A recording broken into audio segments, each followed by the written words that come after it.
Assalamualaikum warahmatullahi wabarakatuh. Innal hamdalillah nahmaduhu wa nasta'inu wa nastaghfiruh wa na'udzu billahi min syururi anfusina wa min sayyiati a'malina.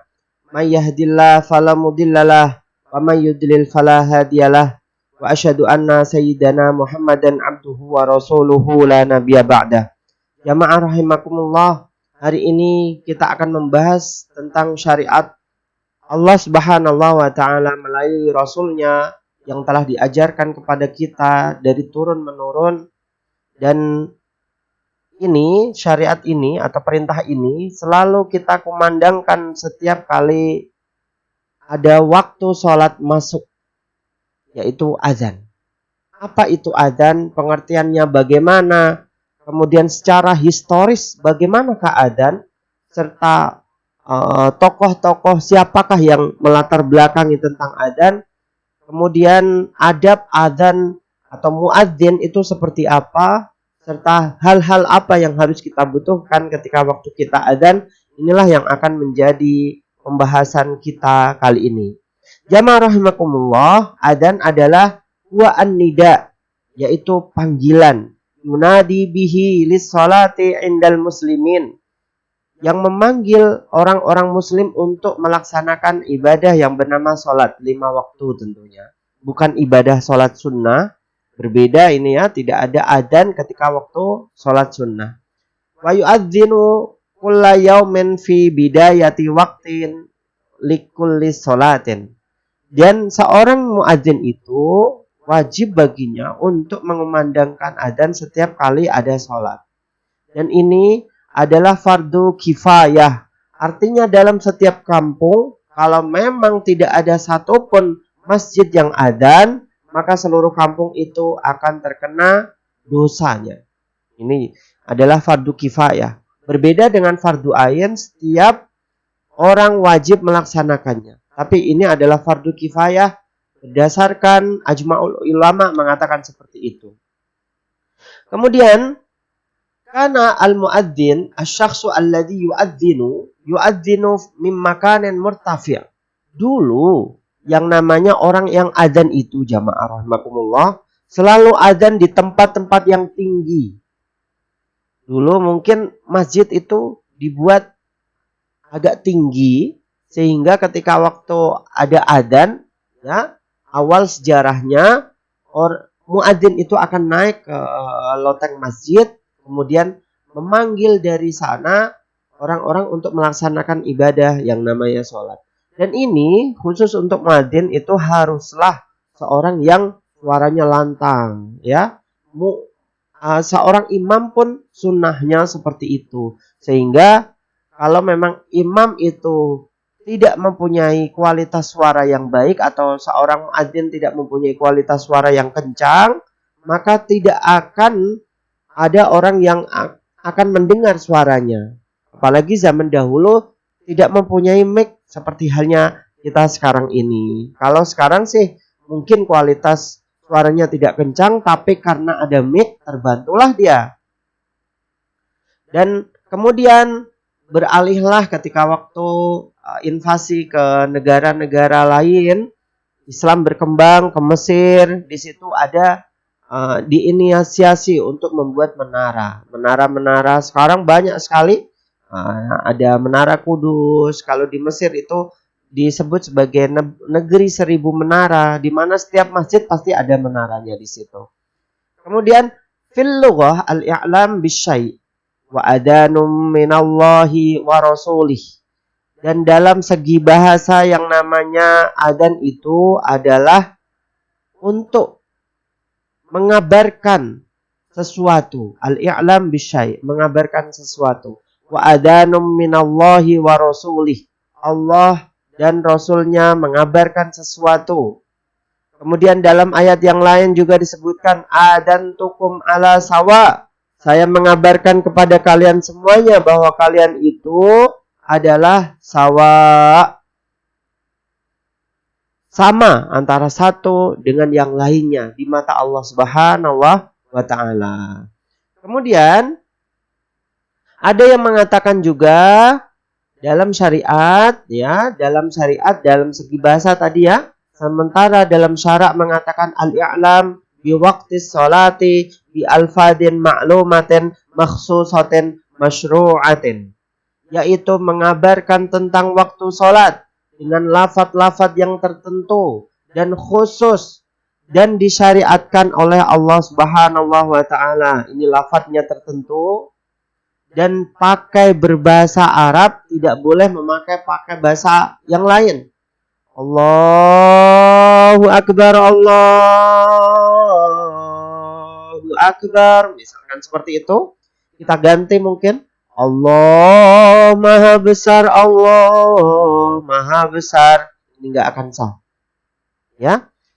Kemudian dalam Al-Quran disebutkan wa idza nadaitum ila sholati takhuduha huzwa wa la'iba dzalika bi annahum qaumul la yaqilun. Ketika kalian itu menyeru mereka untuk sholat, mereka dipanggil untuk sholat oleh kalian semuanya, mereka jadikan hal itu adalah senda gurau. Ngapain sih? Ini adalah tertuju pada orang-orang yang munafikin ketika waktu itu. Tapi betapa banyak orang munafikin sekarang.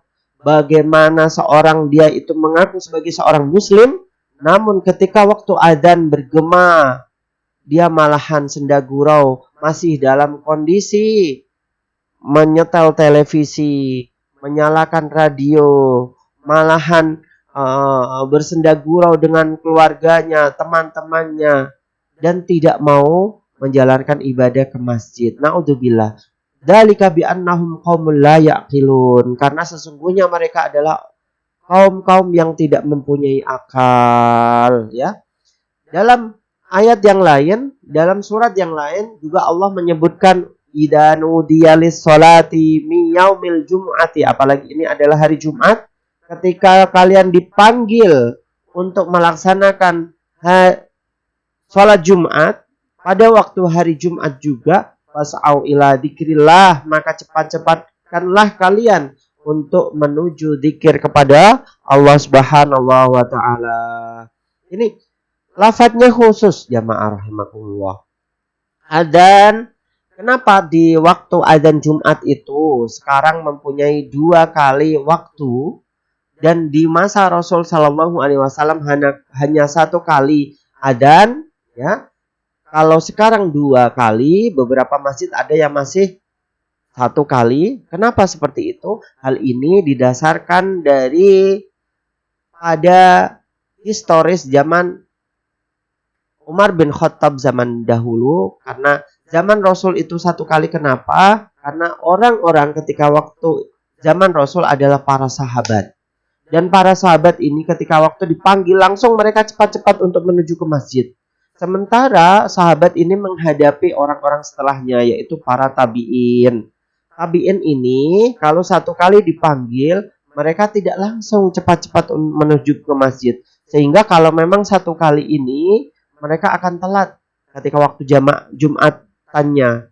Sehingga dibutuhkan 2 kali panggilan. Yang pertama adalah memanggil mereka ke masjid. Yang kedua adalah memanggil mereka, ya. Dan yang kedua mengabarkan kepada mereka bahwa sholat Jumat ini sudah akan dimulai. Sehingga tidak ada orang yang telat. Disinilah jamaah rahimakumullah beberapa bid'ah yang harus kita ketahui. Bid'ah itu tidak semuanya adalah sayyi'ah, tapi ada juga yang hasanah. Selagi tidak diharamkan oleh Allah Subhanahu wa taala dan Rasulnya. Bid'ah yang diperbolehkan seperti yang saya jelaskan tadi, ada 2 kali adzan di masa sekarang atau di masa Umar bin Khattab, sementara zaman Rasul sallallahu alaihi wasallam ada 1 kali adzan Jumat saja. Kemudian bid'ah yang berikutnya yang haram, contohnya adalah mengganti lafaz adzan.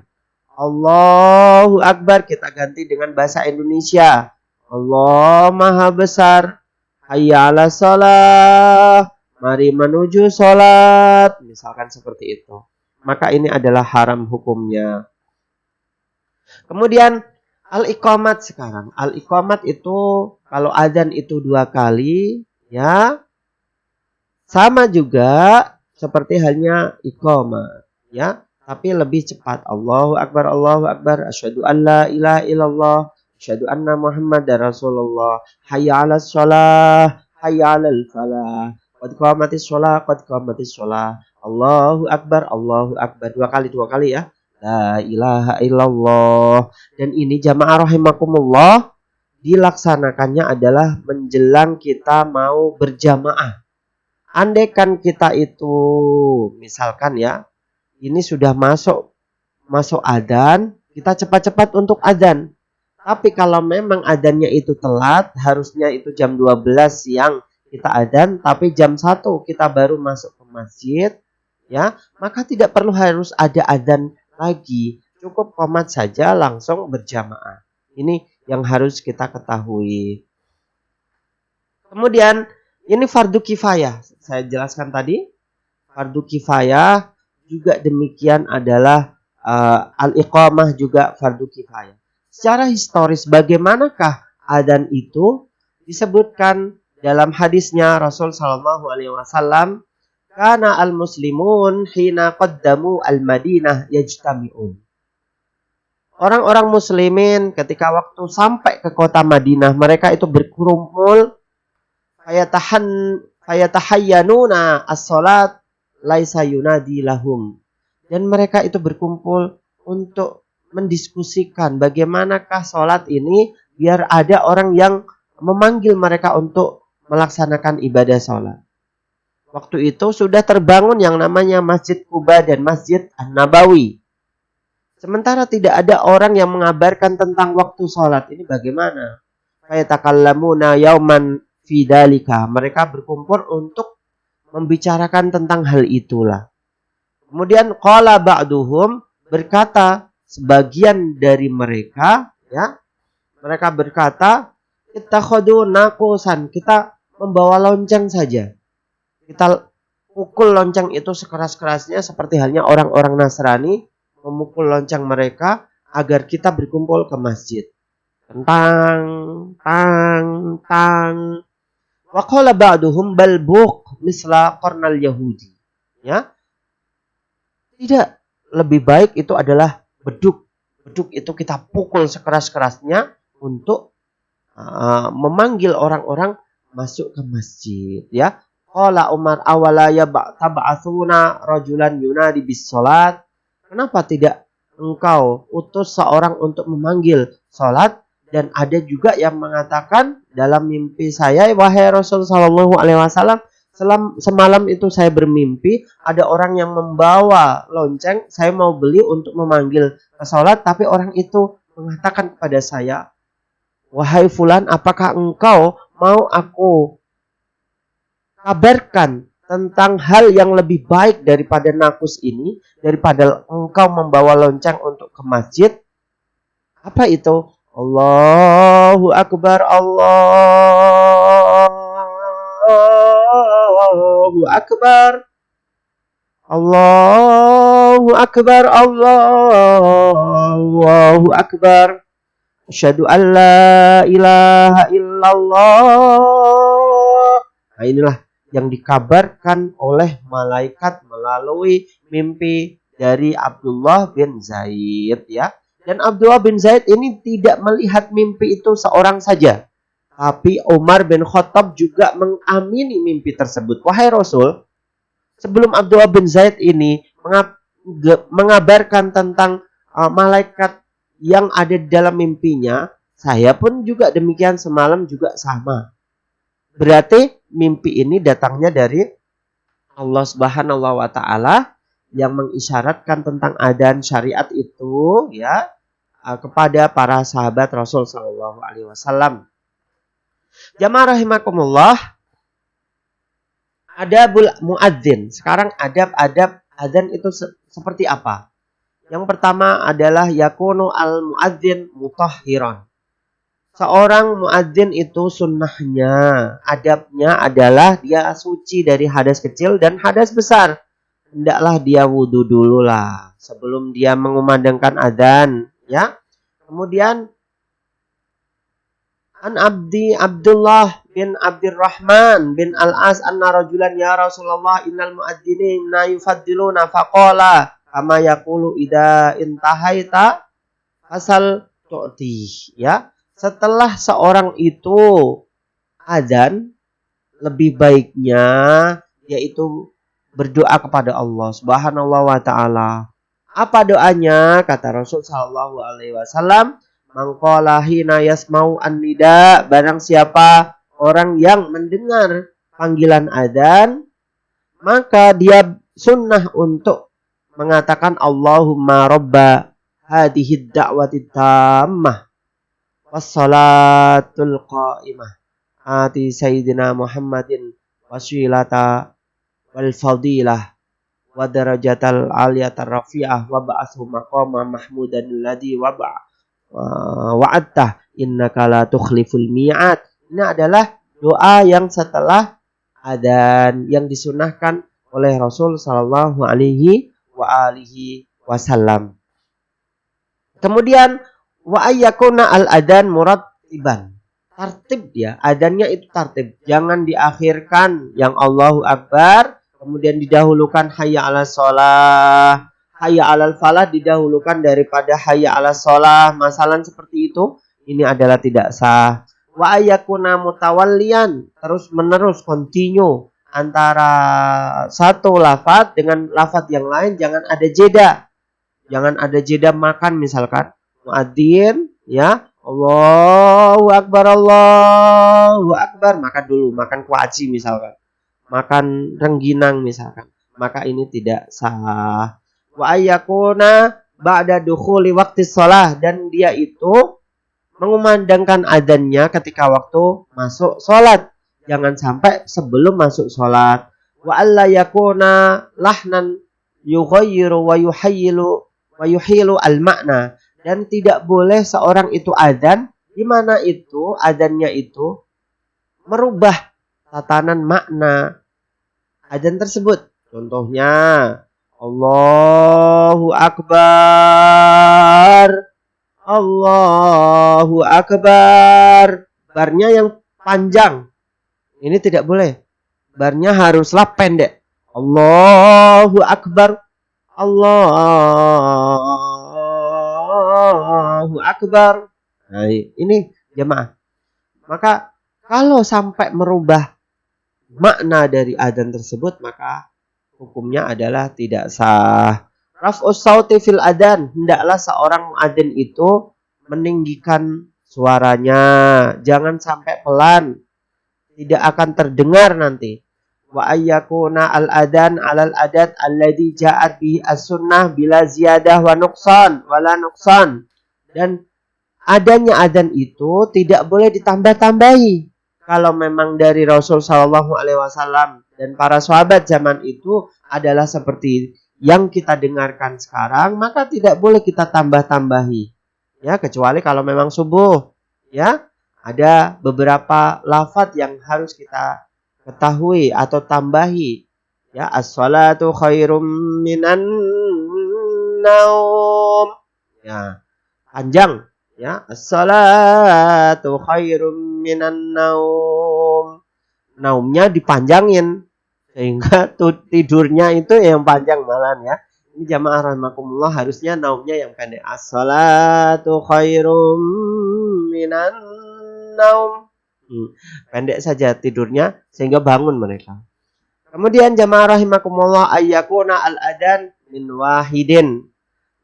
Tidak perlu harus dua orang, ya, yang adzan. Satu aja, satu orang saja. Tidak perlu harus banyak orang. Wa ayyakuna al-adzan bin niyatil muadzin. Dia niat memang benar-benar menjadi seorang muadzin, ya. Dan orang yang adzan ini jamaah rahimakumullah perlu kita ketahui, nanti mereka, ya, di akhirat nanti orang-orang para muadzin itu yang sholih, yang tepat waktu, dijanjikan oleh Allah Subhanahu wa taala lehernya lebih panjang daripada penduduk surga yang lainnya, ya. Kalau memang ada orang yang lehernya lebih panjang daripada penduduk surga yang lainnya, maka yakinlah orang itu adalah seorang yang muadzin di waktu dunia dulu. wa ayyakuna al-muadzin musliman. Seorang itu haruslah muslim, mumayyiz, yang sudah berakal dan balik, ya, balik berakal, mengetahui antara yang halal, yang haram, ya. Kemudian wa ayyakuna dzakaran, seorang muadzin itu hendaklah seorang laki-laki, tidak perlu seorang perempuan meskipun suaranya sebaik apapun itu, qariah internasional nggak perlu harus mengumandangkan adzan, biarlah laki-laki saja. Kemudian wa ayyakuna adlan, adil dia. Kemudian dia harus berbahasa Arab, ya. Dan adzan ini jamaah rahimakumullah bukan hanya disyariatkan ketika waktu masuknya sholat saja, tidak, tapi di situ ada ketika waktu bayi lahir. Kita adzan nih bayi kita ini, ya, yang masih merah, yang belum mendengar suara kecuali suara adzannya ayahnya, kita bisikkan ke telinganya, ya, lafaz adzan. Tapi bisik ya, jangan sampai dikeraskan, nanti budek nanti. Allahu Akbar, Allahu Akbar. Kenapa kita disunahkan seperti itu, jamaah rahimakumullah? Ingin kita mengabarkan kepada anak kita yang baru lahir, nak, bahwa ini adalah panggilan azan, nak. Kalau memang engkau nanti dewasa, maka cepat-cepatlah menuju masjid, nak. Jangan sampai ada azan, engkau malah nyetel TV, ngegame dan lain sebagainya, nak.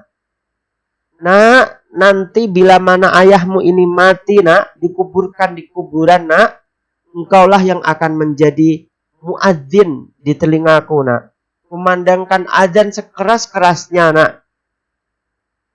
Nah, inilah yang kita sampaikan kepada anak kita nanti ketika waktu kita mempunyai putra yang baru lahir. Kemudian yang kedua adalah orang yang meninggal. Tadi sudah saya sampaikan, ya. Hendaklah orang yang meninggal ini sunnahnya dibacakan adzan, dan hendaklah yang mengumandangkan adzan adalah anaknya sendiri. Karena orang tuanya mengajarkan tentang adzan dari mulai dia lahir. Baiknya ketika waktu dia sudah pintar untuk mengumandangkan adzan, anaknya lah yang akan mengumandangkan adzan saat orang tuanya dikuburkan di pemakaman.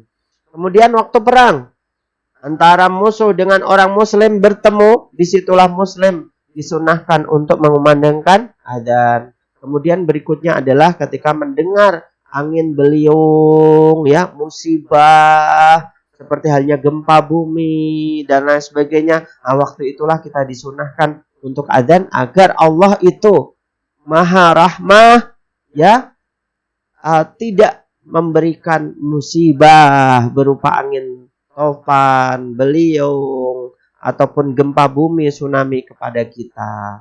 Terima kasih, itu yang ingin saya sampaikan kepada jamaah semuanya. Semoga bermanfaat untuk kita.